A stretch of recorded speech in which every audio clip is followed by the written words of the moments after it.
आज बड़े सौभाग्य की बात है, बड़े हर्ष की बात है कि आज हम जैसे छोटे छोटे बालकों के लिए, हमारे ग्रामवासियों के लिए और हमारे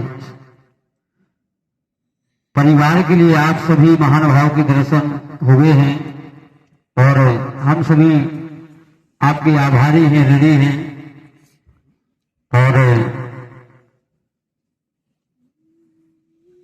आप के लिए क्या बोल सकते हैं, ये जन्मांतर का संयोग है।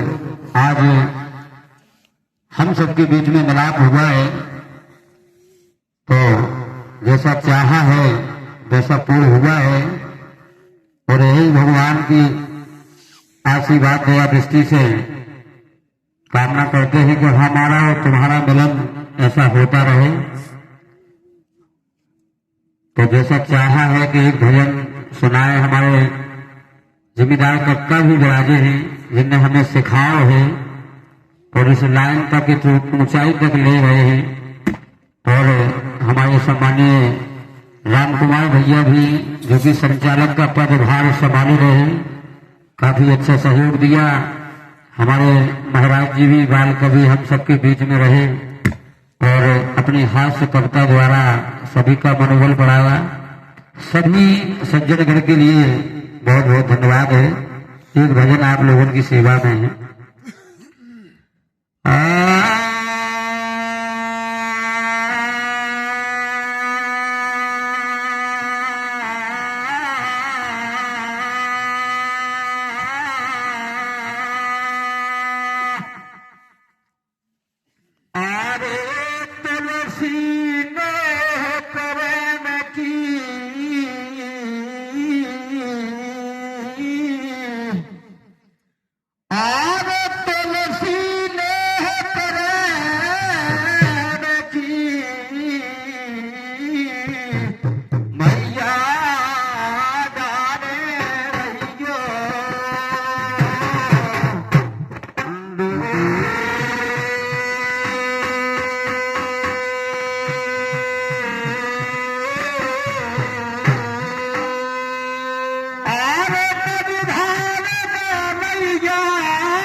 हमारा तुम्हारा ये प्रेम की डोरी सदा बनी रहे।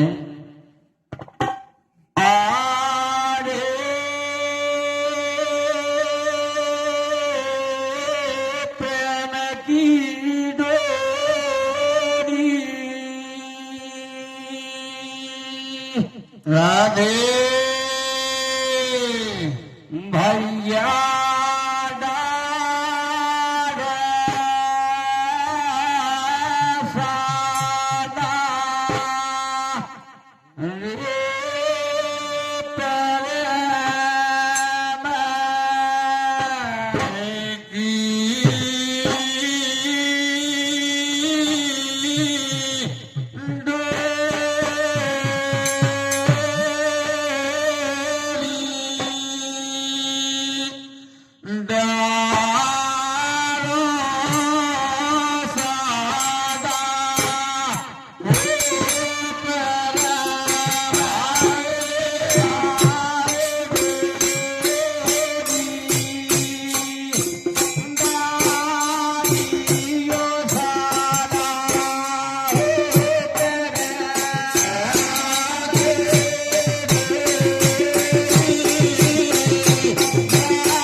में बस जावे वो कभी भूल अपनी है। यही बात पर हमारे सम्मानित छोटे भैया भूपेंद्र यादव जी सांग सर्विस ऑपरेटर बबली, जो कि हमारे बड़े ढोलक वादक भैया के भतीजे हैं, इनके द्वारा ये हमारे लिए 51 रुपया का पुरस्कार है। भैया के लिए बहुत बहुत धन्यवाद है भूपेंद्र भैया।